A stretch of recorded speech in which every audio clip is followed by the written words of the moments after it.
This presentation is made possible by these amazing individuals and organizations, whether it was through Patreon, Super Chats, Super Stickers, or by watching, liking, and commenting. I really appreciate each and every one of you.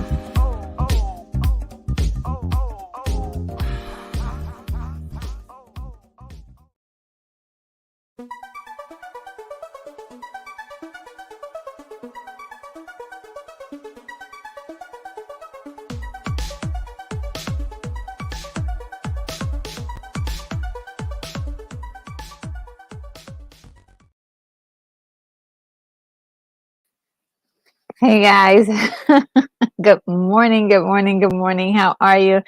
I'm Retro Nerd Girl. For anyone who does not know, I am broadcasting live at the International Science Fiction Space Station, and it's one heck of a morning. I have to tell you guys a little story time. I got like maybe 2 hours of sleep last night. It's really crazy. I'll tell you what happened. Yesterday, I was, cleaning my bathroom, and like there's a little shelf where I don't really like go behind there very often. And I decided to take a peek, and I found some spiders back there. I thought I was gonna find one little, spider back there, quietly doing their job, but I found multiple ones and I was like, ah, yeah. And so, of course, I was on pins and needles all day, and of course, did not get a wink of sleep. Well, maybe I would say 2 hours worth of winks last night, and it's just chaos. So if I start screaming out of nowhere, that's because the spiders have they're out for revenge for me destroying their homes. I'm like, it's crazy. It's crazy. Anyway, I hope you guys can hear any of that I just said. Yes, okay, Keith E says, we all hear you and the world hears you and you do and the universe hears you. Oh wow. Thank you, Keithy. Thank you. What a morning. So but I'm in a really great spirit, so that's really great. And first up we've got Unicorn Rampant Studio says happy Wednesday, Orangey, and retrotastic friends. Ooh, I like that. Retrotastic friends. You've got some good ones. We've got retrophiles, retrotastic friends. Those are some good ones. We've got to pick a nice name for the group of us here. It says, I can't believe it's already Wednesday. I have a few special needs animals this week, and my schedule is bumper to bumper though the end of the year. Oh, through the end of the year. Oh, I am so sorry that your schedule is so crazy, but also happy for you because that's an increase in business, right? And also, I know that you love your job, so that's really great in many ways. But yes, it is tough. I'm going to switch glasses really quickly. Um, And let's see, get these babies on. There you go. That's a lot better. I can see so much better now. Let's see. And your next, you have another comment and says, I don't want to give negative opinions about things which I know very little, but unfortunately, Scott Pilgrim stuff just did not pull, didn't just did not the poll. Oh, I think didn't fit the bill. I think you were trying to say, but I'm sure it has good points. Okay. Yeah, yeah. It's did not appeal is what you're saying. Did not appeal. And yeah, I hear you. There's lots of things that I totally missed out on because at the time it just wasn't in. I wasn't interested in it, or even like still to this day, I'm not interested in it. So I hear you. I hear you.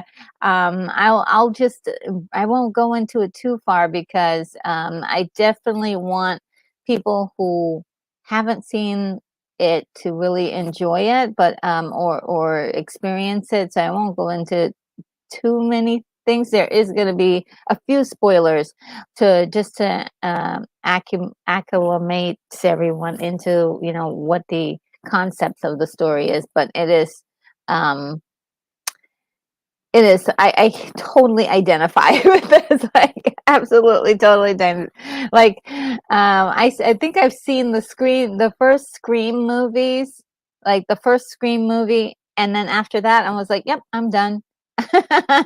Didn't need to see anymore. But of course, if there's something spectacular that comes about and somebody says, no, you've got to see this one, I will give it a shot and see what they're talking about. Sometimes a good reference or a good um, referral is always nice. And oh, I got some emojis.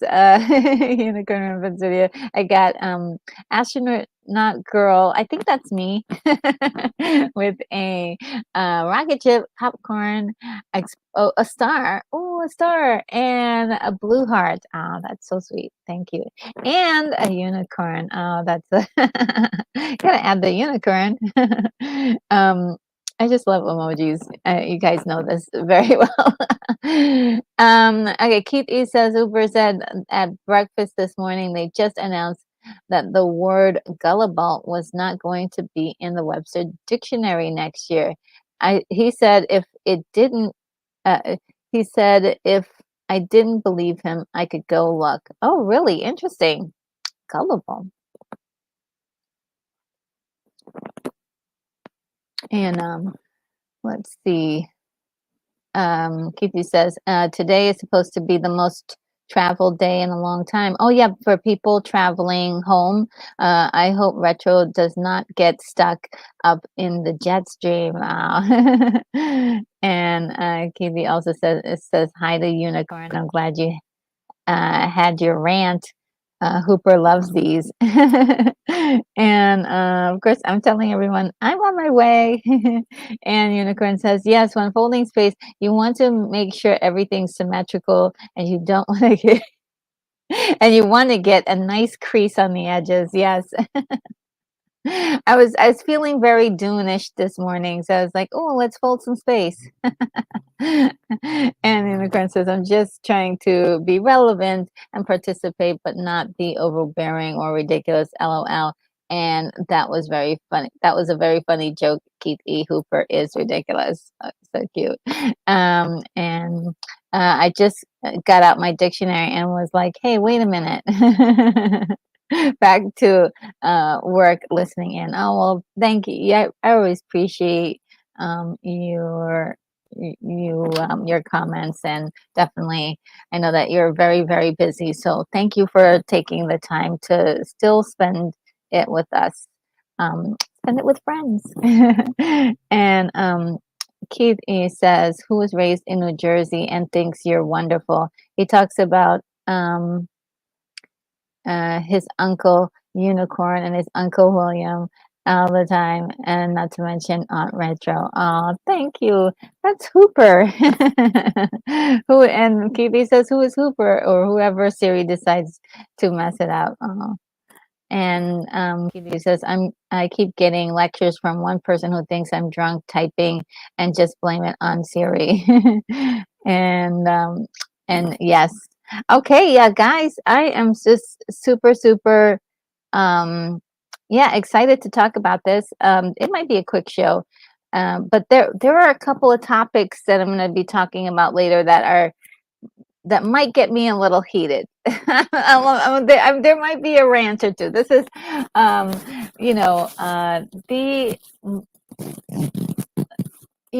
do modern take mornings, and so it's like,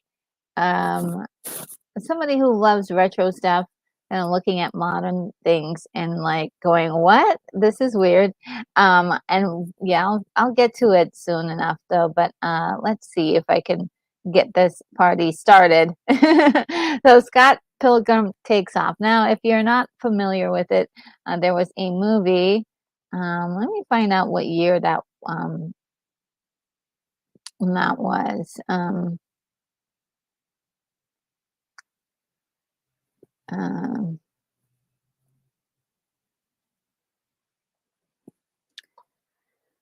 Let's see, Scott Pilgrim. Usually I have these things set up, but I didn't expect I was going to go in this direction.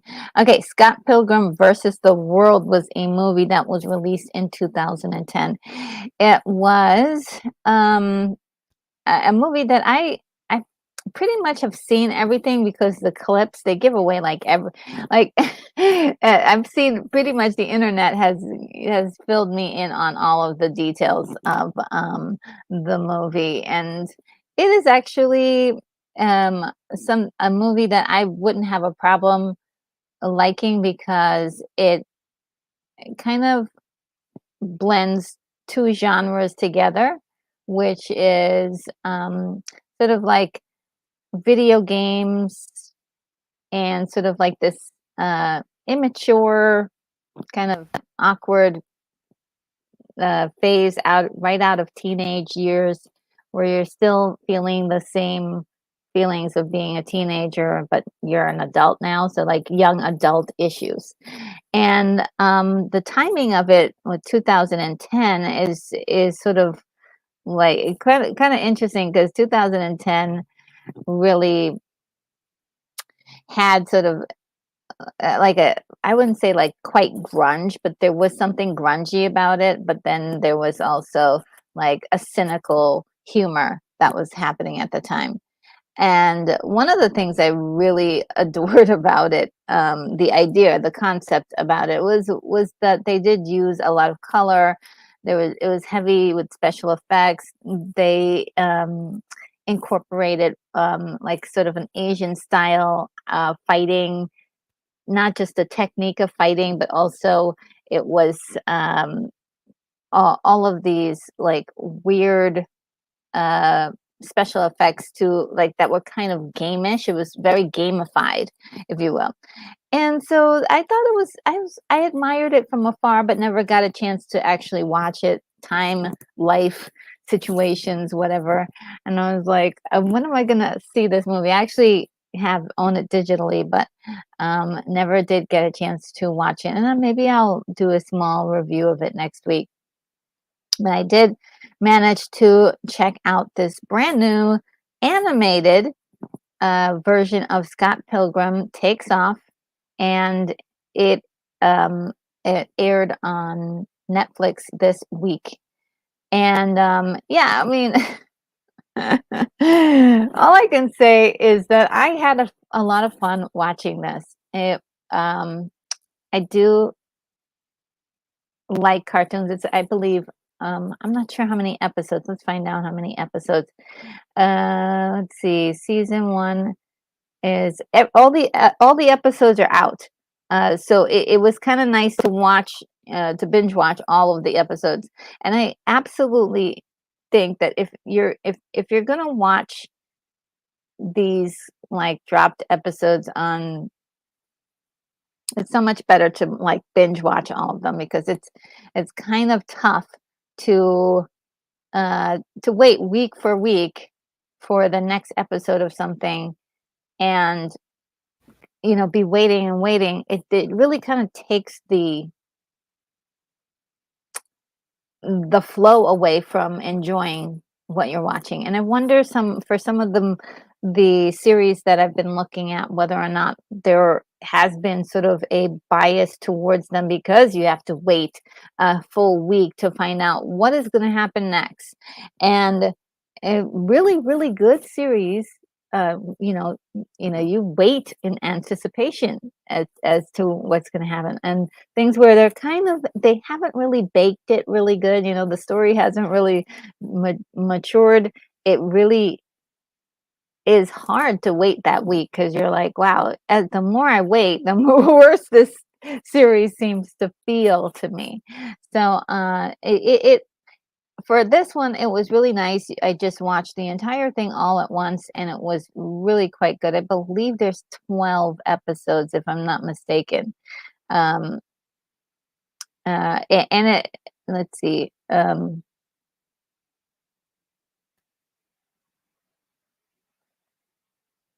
Let me just check really quickly if how many episodes.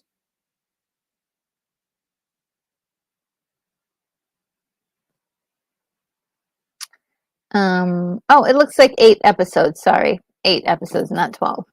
8 episodes. It was. I mean, I thought I really had a good time at watching this. This was fun for me.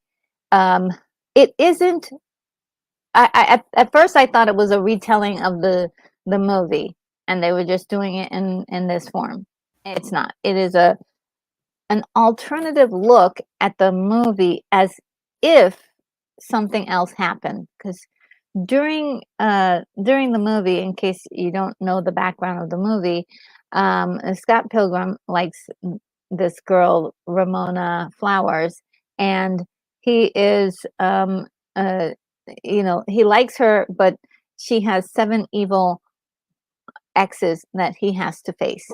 And so these exes actually physically fight him, but the way it's done in the movie, it's really splashy, it's really over the top, it's it's really like they have like superpowers, and it's just really um kind of fun. I thought that was a fun aspect of this whole concept. This is basically, Scott Pilgrim is actually originated from a graphic novel, by the way, which I was surprised to hear about. Then it started as graphic novel, I believe by Brian Lee O'Malley, I believe his name is. If I'm not quite certain, let me just double check. Um,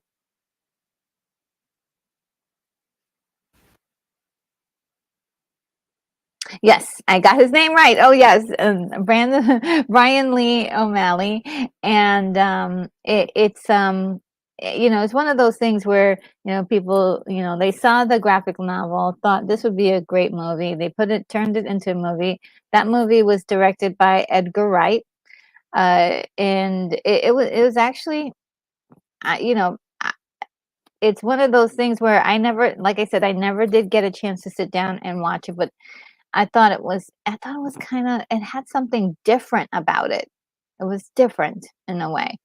Um, and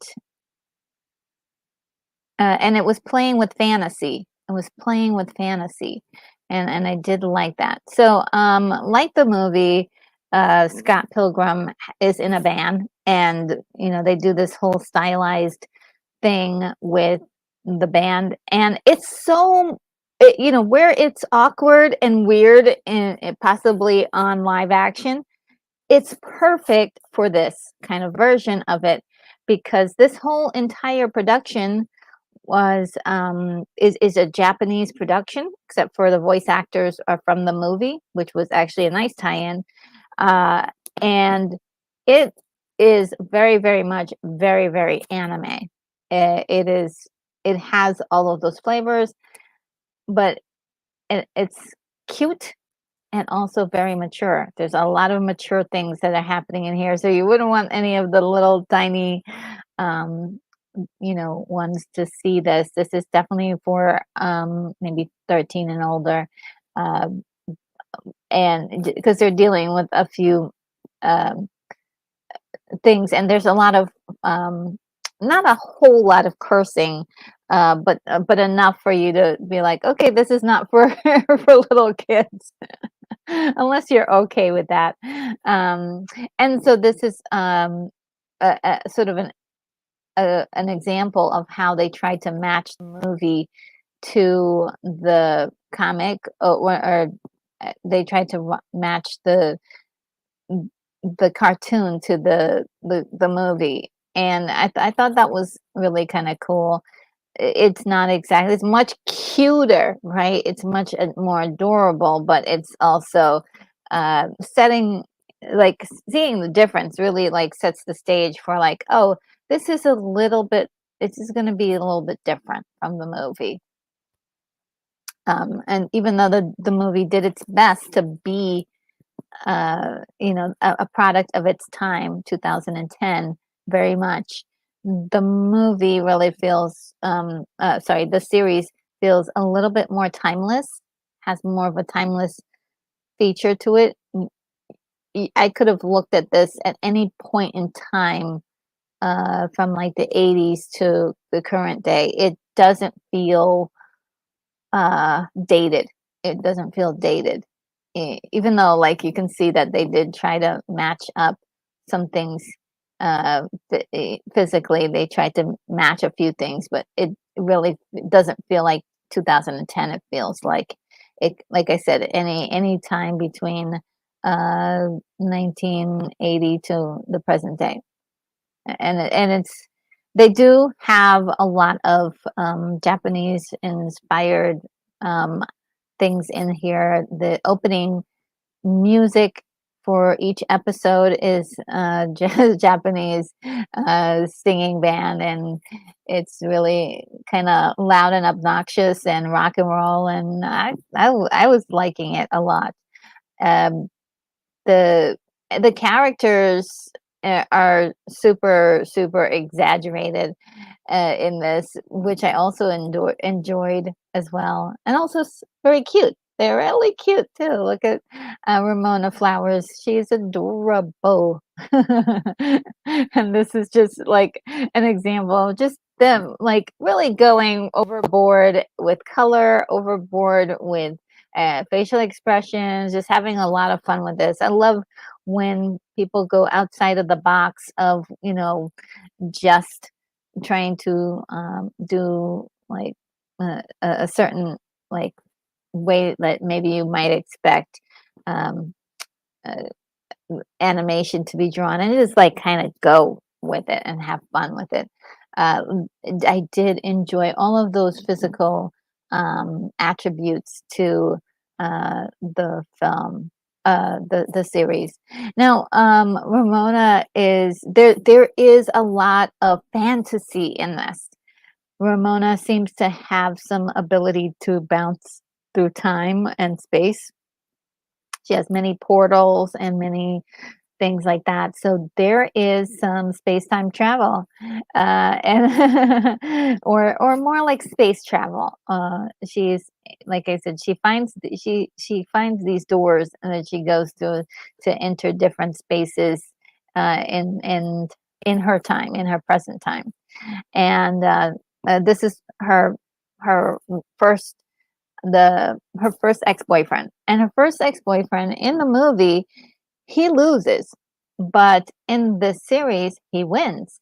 And so that sets off a chain of events that veers away from what happened in the movie. Now, this is Matthew Patel.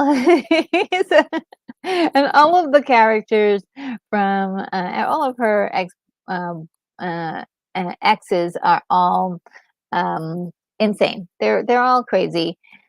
But Matthew Patel in this particular case is even more insane than he even appeared in the movie, which is actually fun. And there's some interesting ghosts, Chiba ghosts, I believe, that he can conjure up. And boy, there are some really intense fight scenes that I think are worthy of viewing. I would say the fight scenes in this series are worthy of viewing, because the action is very, very well done, I have to say. I don't think doing this in live action would have given it it it definitely, this series definitely draws a line in the sand, like what you can do with animation versus what you can do in live action. Totally different ball game. Totally different. You can get really wild with some stuff in animation that just haven't we just haven't gotten there with live action yet. So, did I say live action? I mean, the things that you can do in animation, you can't do in live action just yet. Also, expressions on people's faces, like they can go from like just plain to like insane, like in literally no time. And it's wonderful to see. Puts a big smile on my face. It makes me chuckle. All sorts of things. Everything is super stylized and exaggerated and over the top. And I was living for this. I was like, yeah, this is good.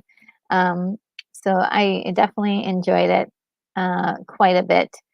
So we have all the ex-wife, ex exes, would say, and then uh, we have this character.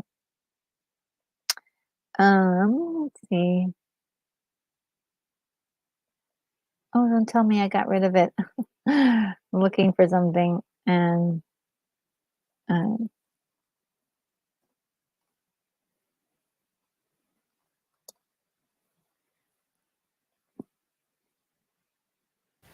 all right. So Envy Adams. This is Envy Adams, and she is a character. She's actually Scott's ex-boy girlfriend. Yes, Scott's ex-girlfriend, and she has made herself in league with her with one of uh, with one of Ramona's ex-boyfriends. And it is quite interesting, her character in the story and how everything plays out. Um, this one is Lucas Lee, played by Chris Evans. Very cool. And let me see. It's, Oh, allergies are happening, guys. They're insane. Oh, look, it's Bonzo Kilborn. So good to see you, Bonzo. How are you today? Says happy Thanksgiving Eve. Oh my goodness, yes, guys. It's tomorrow is Thanksgiving. Oh gosh. Yes, it is. Happy Thanksgiving Eve to you and everyone else out there who celebrates. Great times. Hopefully everybody's in having a great day tomorrow. And so yeah, this is really cool. The boyfriend, one of the exes is back there, played by Brandon Routh. Let's see, his name is.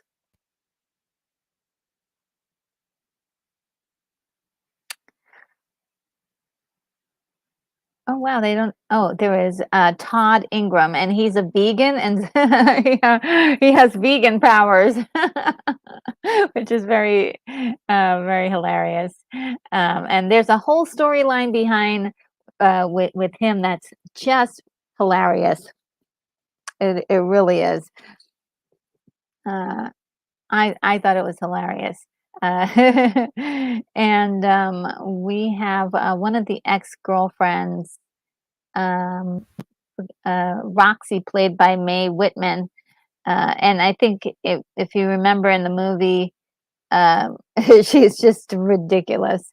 But they made her really much more cutesy in here, but still ridiculous. But it was just perfect for what they were going through. What they were going for is what I meant. And so a lot of the story, uh, Scott Pilgrim actually dies in the story.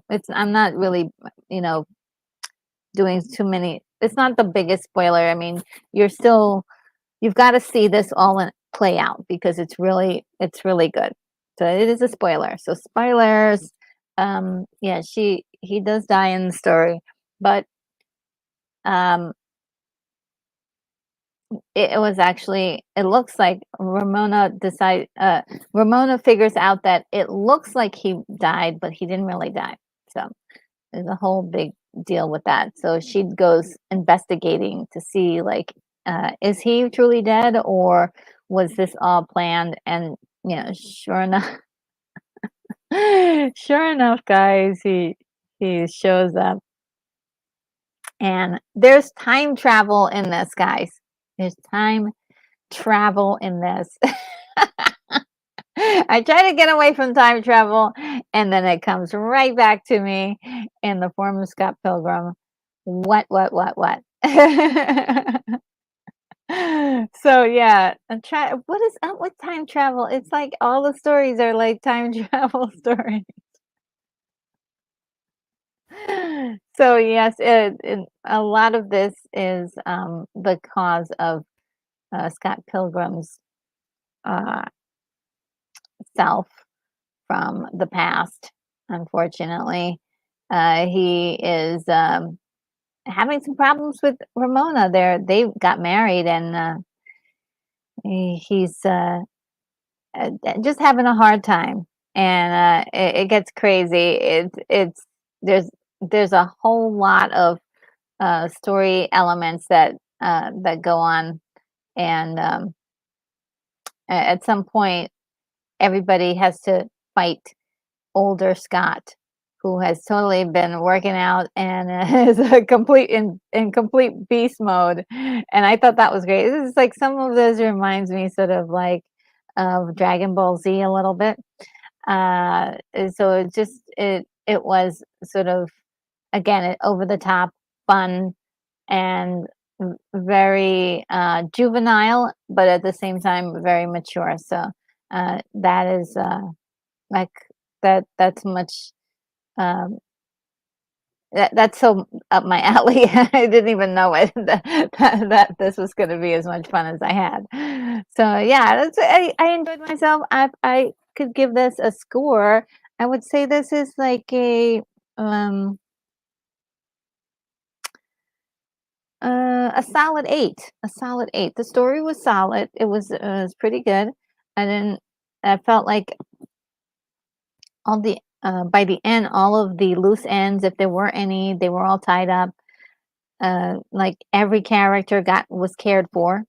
Um, the main characters, there was a definitely a journey, and it definitely felt like a true experience by the end, that you felt like, oh yeah, great. It really like had a feel good ending, and that's pretty much all you can ask for, right? So yeah, this gets a big thumbs up for me, a nice fat 8 out of 10. And so that was really quick, guys. That was really quick. Uh, and since it's Thanksgiving Eve, I'll try to make this as quickly as possible. So, box office, guys, let's do box office. The first one up, number one, is Hunger Games, the Ballad of Songbirds and Snakes. This, I have no experience with Hunger Games. Never saw any of it. I think I tried to watch the first one, and I was just like, ugh. I didn't like it. I got bad vibes. So I stopped watching it. But if you guys, anybody in the chat, if you guys have seen this, or Hunger Games in general, and you're like, hey, you're missing out, do let me know. I am taking second glances at things that, maybe at first I was not totally thrilled to watch, because I think I don't know, just like expanding uh, my knowledge of things. This Hunger Games so far, I think people like it. I don't think it's like wonderful. It's wowing people, but people who followed the Hunger Games story, they're seem to be pretty satisfied with this version of it. We're not hearing like, oh my God, you've got to go see it. No, none of that. But definitely people are enjoying it more than, and I haven't heard anybody say that they didn't like it, to be honest. So, then number two, we've got Trolls Band Together. And this movie, I suppose, it just sort of showed up out of nowhere. There's really not a lot of movie or pre-release information, except for all of a sudden it was released. It's released. So that's I haven't heard any reviews on this yet, which is really weird. Um,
Hi, can you guys hear me? Yeah, for some reason, StreamYard kicked me out, and this was StreamYard, because it's not my internet. Just let me know if you can hear me.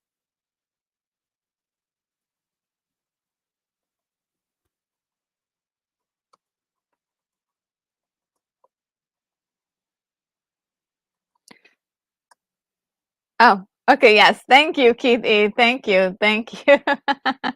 Thank you. I just wanted to make sure, because I wasn't sure if it lined up. Okay. I don't know where it was in the story. I was looking, okay, box office. So I have to download that again, because it kicked me out and took everything away. Oh man. Okay, let's see if we can catch up with where it was at. Not sure how much how far I went into the box office. Let's see. So, okay, let's see. Keith E said, I have not seen the Hunger Games or heard anyone ever really talk about it. Yeah, it's like it's one of those things like nobody says anything about it. It's like I don't know what's going on with Hunger Games, but it's really not uh, it's not one that yeah, I don't know. Okay, well, let's go back to the box office. The box office, okay, so Trolls Band Together. I haven't heard any reviews on that yet. Uh, no buzz about it, nothing. Like all of the movie reviewers that I follow a lot. They have not talked about Trolls Band Together. The next movie is Thanksgiving, and appropriately, that today is Thanksgiving Eve. Nothing on that one either. I think this is like a horror movie that's sort of making its way around. Then and all three of those movies debuted this week, so this was the first weekend.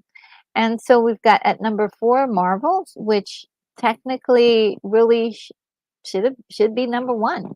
That was the expectation, but it is not. It is number 4, falling down the chart very quickly, and it there's no words to describe what's going on with the Marvels, because I think everybody could have looked at the first poster that came out and said something's not right here. Something is not right here. Um, but there are a lot of people who like this movie. I was just trying to see like all the people who like the movie. There's a lot of people who don't like the movie, a lot of people who like the movie, and then there's people right in the center that don't care.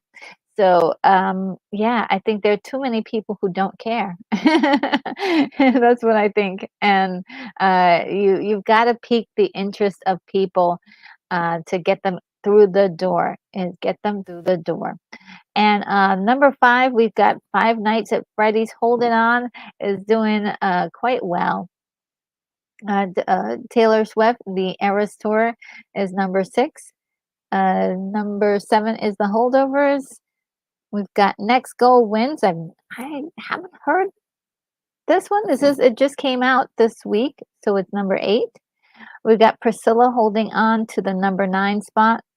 We've got Killers of the Flower Moon, number 10. Then the last 2 I've got is Tiger 3 and Journey to Bethlehem.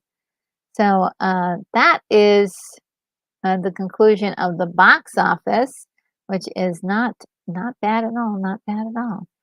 All right, and so the headlines. This is I might start ranting, guys. I'm just gonna warn you ahead of time. But so so MCU movies. Uh, Disney. Okay, so according to Loki producer Kevin Wright, Loki writer Michael Waldron will write both Avengers: The Kang Dynasty and the Avengers: Secret Wars, and which are the titles for Avengers 5 and 6, as announced by Marvel at Comic-Con 2022. So basically, it was announced. These titles were announced, but they're just getting a writer now. they were announced a year ago, and they're just getting a writer now. So this is very much where I I take my palm and I place it right on my forehead, and I'm like like what is going on? I thought the process really should be with like the idea person and the writer kind of talking with each other first. Once you get a script, then you start putting everything together. This is very unorganized. This is Disney we're talking about. So this is very unorganized. Like, what is going on? these are big, like multi-million dollars. We're talking about hundreds of millions of dollars, and it doesn't feel like things are organized. And so they're gonna get this poor guy and say, "Hey, look, you organize everything for us. We just know that the numbers say we should release a movie every 3 months, and uh, hey, you fix it all up for us."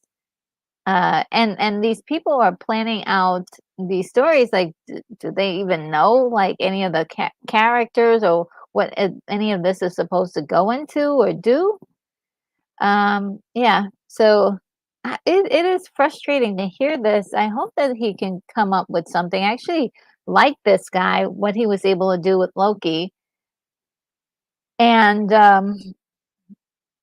wish him a lot of luck pulling all this together. I'm sure there's a way to do it, but again, Disney should be doing things in a different way because um, to come up with your titles and announce it to everyone, and then a year later, then say, "Oh well, we finally got a writer for this thing." Oh man. And to be a little bit fair to Disney, I think they did have someone that they were talking to before, and he left the project. But like I said, we're still figuring this out. But why announce these movies if they're not even ready to be announced? Like you haven't gotten the script down. You haven't gotten the green light after the script to continue on doing more stuff. Because right now, in the pre-production stage, it's raking up a lot of dough. 'Cause if you're paying writers and then letting them go, that's a lot of money. That is a lot of money on the table that so why announce this so far ahead? I don't get it. I don't get it. The other big news that people are talking about, probably going to see this in your feeds today or on Twitter or all over the internet, is that Dave Filoni is the new Lucasfilm chief creative officer. And I think, of course, I think that he should definitely get a raise for all that he's been doing for uh, Star Wars. Uh, he said, this is a quote from him. He said, "In the past, in a lot of projects, I would be brought into it. I would see, I would see it after it already developed a good ways." Filoni told Vanity Fair, which broke the news. Filoni will now be involved in the early development on Star Wars projects, working with Lucasfilm head Kathleen Kennedy and head of development Carrie Beck. Yeah, I mean, it may be a little late that they are doing this. And to be honest, he should have gotten a role like this before now. Before now, especially after the sequels. I think it should have been like, hey, we've got this guy who's been doing this for how many years, and it seems like he knows a lot about Star Wars. I would rather see Dave in this capacity than to direct, honestly. But if I don't know if he is going to be able to do both. I'm sure he's going to try to do both.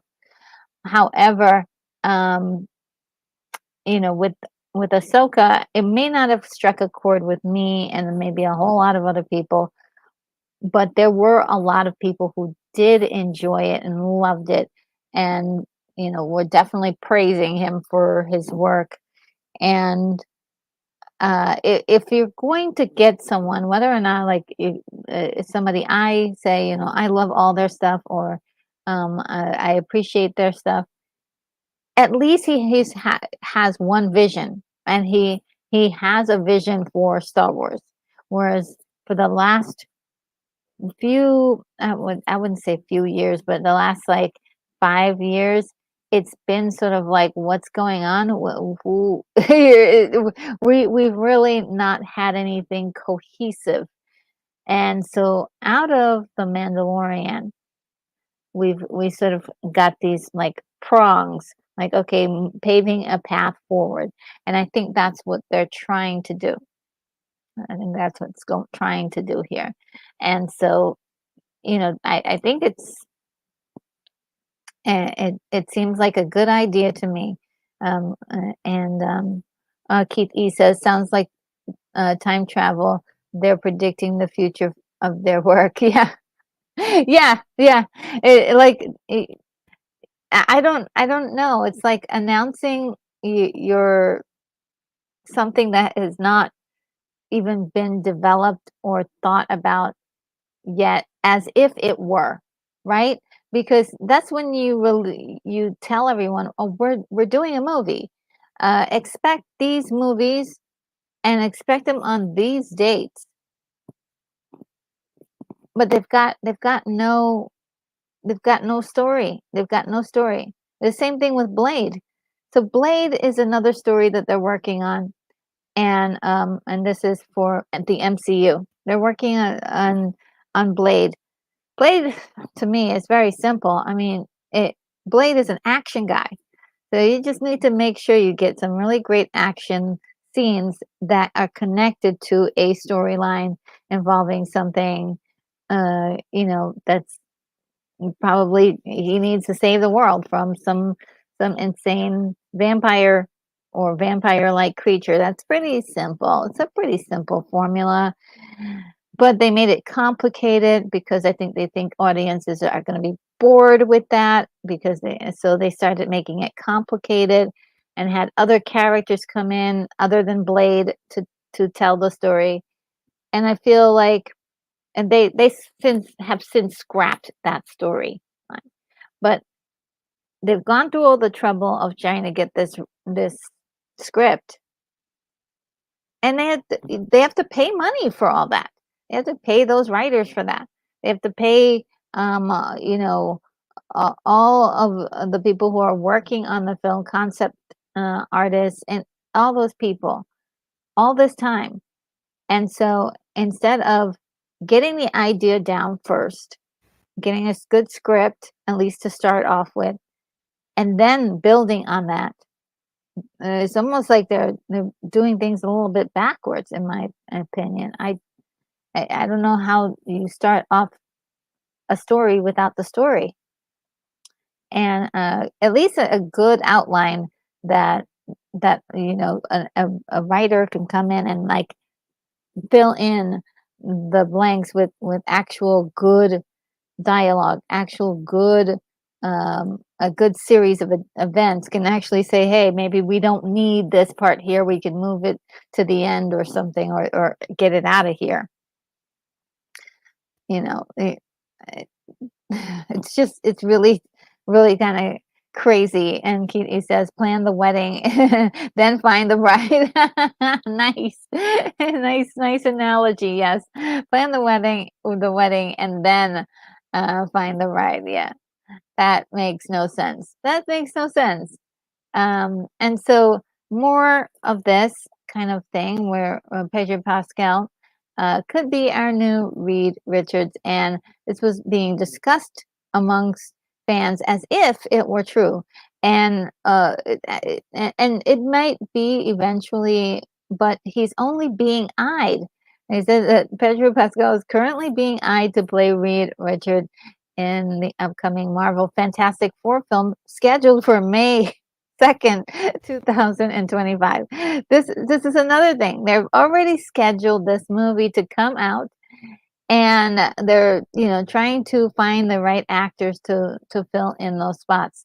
And so yeah, that this is and no word on a script if they have one. I think they're also planning that as they go along, and I think they may have been lucky with the first groupings of movies. And they had a few duds in there, but I think they had some they got lucky. And now it's just been like the whole like MCU line is just falling apart simply because there are no storylines to actually connect to each other and make sense. So that's where the biggest problems are. Vanessa Kirby is also rumored to be Sue Storm. A lot of people are speaking as if she is, but she's not. She did indicate that maybe, she did do a little teaser where she kind of avoided the question, but also kind of made it seem as if it were true. So, that's how you play it as an actor. Oh, does it look like you're up for of a certain part? Well, we never know. And it could be hopeful thinking on her part, but also it could be true. It could be true that she behind the scenes they're working on stuff, but it's not confirmed yet. Not confirmed yet. And another interesting one is Javier Bardem as Galactus. That's another one that's rumor that's kind of going on out there.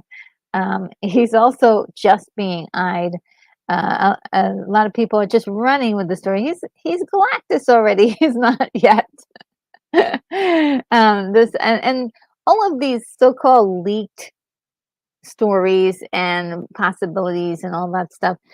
It just may be that there's some, you know, uh, wishful thinking, or possibly even testing out how the audience feels about certain actors playing certain roles.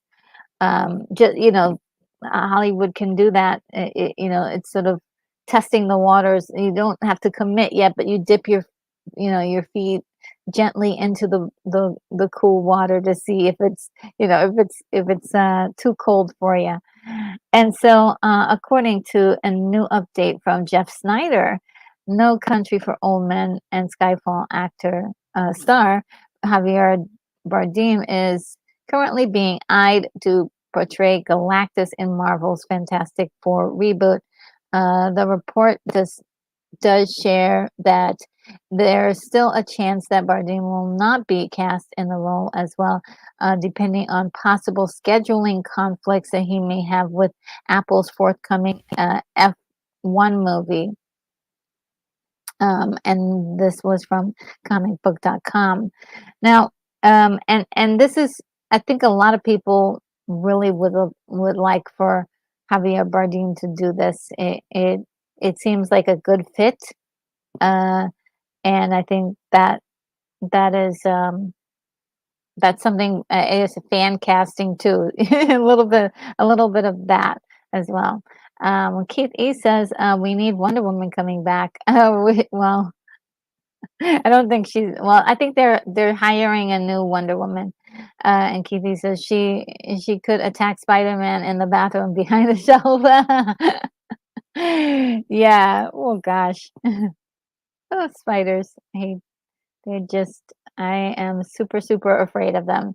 Um, and so I wanted to go back a little bit with this Pedro Pascal as Reed Richards. I have to be honest here about this particular casting. Not my first choice. Um, he doesn't look like the character, and it has nothing to do with I don't know. He just doesn't embody the look of the character that I imagine Reed Richards to do. I also think he's a lot older than I would imagine Reed Richards to be. At least about like 10 years older than Reed Richards. So I don't know that there's something going on there. But this is Pedro Pascal. He could do anything. I think he could do anything.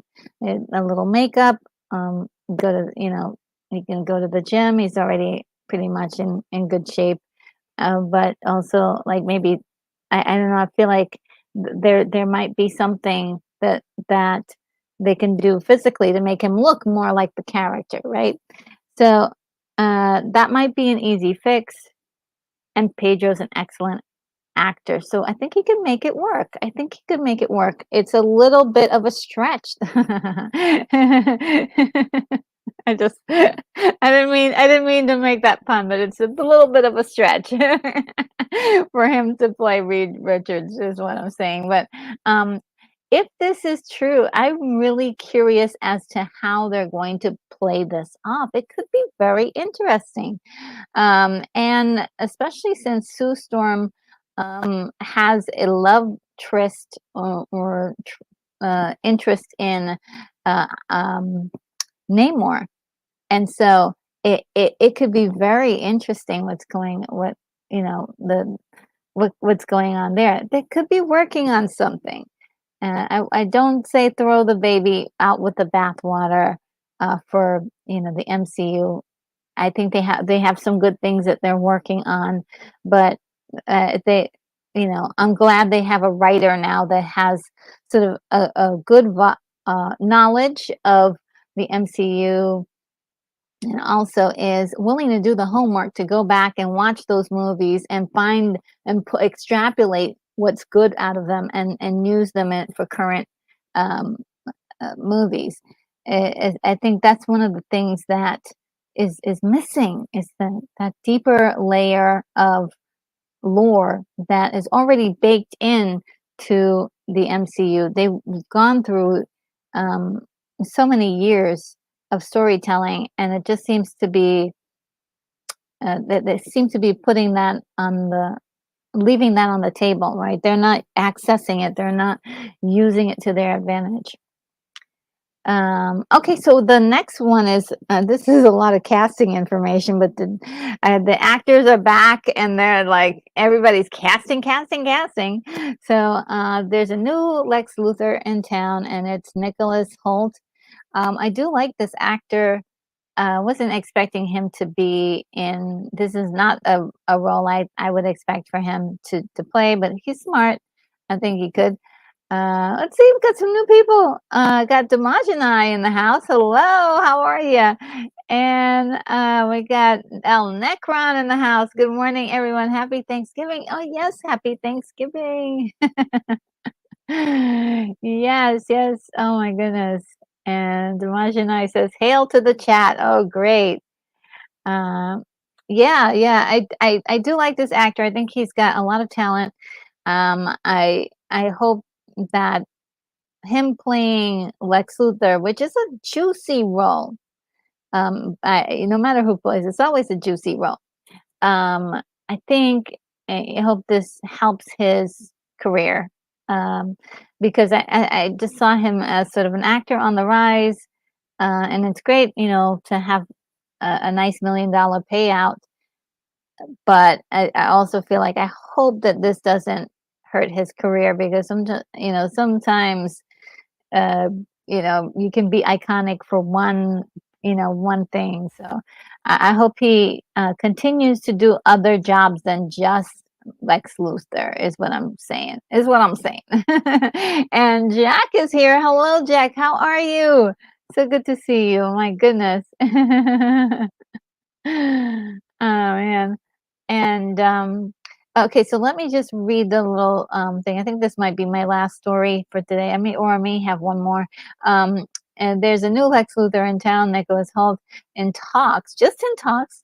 It hasn't been totally confirmed. That's another thing for us to remember, is that a lot of these stories are people are just talking. They're not really actually confirmed, but we're just discussing this for the heck of fandom. He's in talks to star as the classic DC Comics villain on the big screen. Holt was originally among the crop of actors being considered for the lead Superman role. The actor previously played comic book character Beast in X-Men films and Nukes in Mad Max Fury Road. And this was from Entertainment Weekly.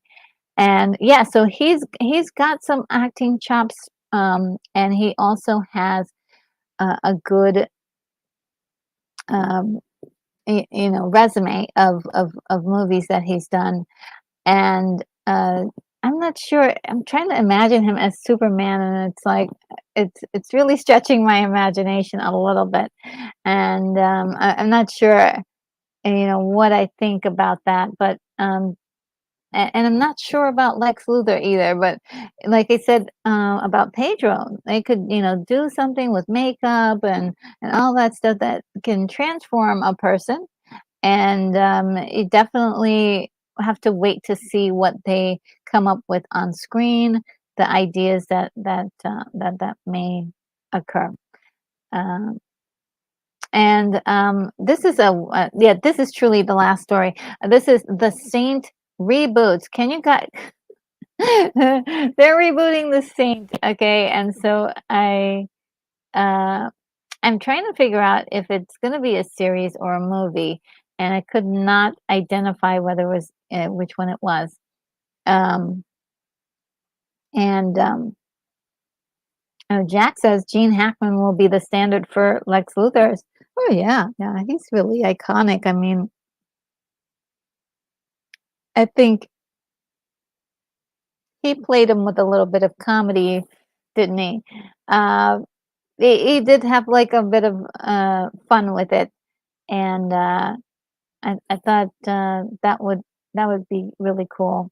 Uh, I don't know. I always like Lex Luthor. I don't think I've seen a Lex Luthor I didn't like. I uh, I do. It's the powerful, bad boy. And Keith E says, "I love Simon Templar." And who is that? Who's Simon Templar? Let me know who Simon Templar is. Um, Okay, yeah, so, I'm sorry. Yes, I do know who Simon Templar is. That is the saint. Sorry. Sorry about that. I do know. Yes, Keith, yes. I was like, "Oh, yes, Simon Templar." Okay, so, the Saint reboot. Let me, continue the story. Doug Liman, who will direct, who is also known for his work on the Bourne Identity franchise. I don't know how to pronounce his name. Reg Jean Page was earlier announced to executive produce and star in the studio's reimagined version. And I think he would probably do a good job. I don't know yet, but I'm not really thrilled at doing yet another reboot of something. I just really want to see some original stuff. But The Saint isn't the worst. I did enjoy the movie that came out with Val Kilmer. It was full of comedy. I thought it really made me laugh. It was more funny than anything, but uh, it did have like the spy thriller kind of thing. But the TV show was really great. Um, I enjoyed that. Let's see. It's been ages since I've seen the TV show though. I cannot tell you one episode. I just remember seeing it. Okay, yeah, see, guys, I'm all done. There was a quick warning. There wasn't a whole lot, and then I didn't want to get too deep into Scott Pilgrim as far as spoilers. I did have some spoilers, but they're really you've got to see it in order to experience it. Is it the best thing ever? No, but I did give it an 8, which is pretty high when I like something. I will definitely revisit it again. It's one of those things. It's like, okay, if I feel like I want to sit back, relax, and see something silly, definitely the comic book. Well, the cartoon style is just so cute. It is really adorable. So I found myself looking at it and just going, "Oh, that's so cute," so many times. So I would definitely thought it had charm. It had charm. It had charm. Ooh, so let me just go through the week ahead and see what's going on. I guess tomorrow is Thanksgiving, so definitely everyone. I wish you a happy Thanksgiving. That you're enjoying yourself and it's not too stressful, and that you're enjoying it. Um, Let me see if I can pull up my little thing. So yeah, I hope you members, I hope you guys got um, my video this week. It is definitely um, a lot of fun doing those videos. I'm having a ball. Let me see, what was it that I released? I released When Worlds Collide. That was my first time watching it, and it's so great. For those of you who aren't members, just to let you guys know, for my memberships, I do review a brand new movie that I've never seen before every Monday. It's been so much fun. So I've watched When Worlds Collide, The Muppets Christmas Carol. That was so good. Robot Carnival. That was also very intriguing. I've been wanting to see it for a long time. Gargoyles 1972, Day of the Treppids 1962. So that's really great. And I have many more movies coming up that I am seeing, and it'll be great if you can join me. The membership button is right down below. Also, I just released, and for anybody who's missed it, I just released a brand new movie review, The Beneath the Planet of the Apes 1970. It is one of my favorite movies. Even though it's not the best Planet of the Apes movie, it is definitely one that sticks out in my memory as far as like weird and interesting storylines and visuals. So definitely the special effects work as far as makeup was was really quite thrilling to see when I was a kid, and I was like, what's going on? What is this?" And Jack says, "Seeing Scott Pilgrim movie, thought it was pretty good." Oh, you did see the movie, okay. And Mel's Rebellion is here. Hi, Mel. I love it. You've got aliens. Oh, I love aliens. And Damajinai, thank you so much. Says happy Thanksgiving, Retro Nerd Girl. Happy Thanksgiving to you as well. I hope you enjoy it. Um, and Jack says happy Turkey Day for all. I'm actually going to add those to the closing. That might be a nice little something to add to the closing. Um, and Jack says it's the second best of the ape films. Oh, really? That's your second best one? I think my second best one would be Escape. Escape is oof.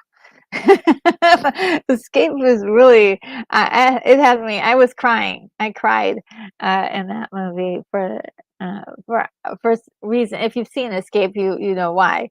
But yes, Escape is that, and of course, I will be reviewing all of the ape movies from the original series of um, of ape movies eventually, because they're just wonderful. I do love them.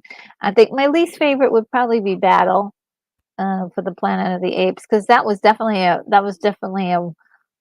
downer.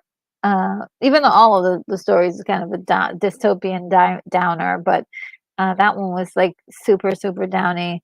But it ends in a way that I thought was really cool, that you could just start up the rest of the series all over again. And I thought, wow, that was brilliant. That was brilliant. And Keely says, "Retro Nerd Girl goes ape." That's right, go ape. I love that marketing ploy that they had back in the 70s. Go ape, and the ape that was like. Like sort of a play on Uncle Sam saying, "We want you to join the armed forces." And let's see, there's a little bit more that I wanted to share. Let's see. All right, so uh, on Friday. Oh, okay. So we've got Thursday, tomorrow, Thanksgiving, which I have the day off, but I'm just gonna enjoy Thursday, the Thanksgiving. I was thinking about streaming, but I was like, you know what? Why don't you just take that day and relax? And then Friday is a wonderful stream that I'm going to be doing. Feel Good Movies Part 5. Well, yes, we've already done 4 in the series, and I absolutely love doing these. And when I'm done doing that series, every episode of it, I really feel so good. I'm like, yes, these are great movies, and there's so many more on the list. And we'll talk more about it on Friday, but as usual, your input is needed on those discussions. They're very, very important that we all talk about our favorite movies, and not just our favorite ones, but the ones that make us feel good. And so on Saturday, the 25th, we're going to be looking at Miracle on 34th Street, the 1947 version. It is going to be a lot of fun because I do love that movie. I really do. There may be tears. There may be tears, guys. I might start leaking. Now, next week, what we have for watch parties, we do have Gremlins on the 2nd of December. And just moving a little bit forward, on the 9th, we're going to be looking at Gojira 1954. So I hope you guys will continue to stay tuned and attend some of these live streams that we've got going on here. So I think that is going to sum it up for me today. Let's see. Oh, and Keith E says, are we finally going to talk about Groundhog Day? Yes. Oh man, that's an ongoing joke because Groundhog Day repeats itself. So that's our little joke. And let's see. Yeah, so I think I covered everything, guys. I hope you have a wonderful day. I hope you have a wonderful Thanksgiving or holiday, whatever it is that you choose to do tomorrow. Definitely. Having we'll be thinking about you guys and hoping that all is well in for you. And let's see, I've got my little 3-minute outro, and if you have anything else that you guys want to say to me or to anybody in the chat or any of your favorite films that you could think of, go ahead and put it in the comments. And without further ado, I bid you adieu, and I'll see you in the next video.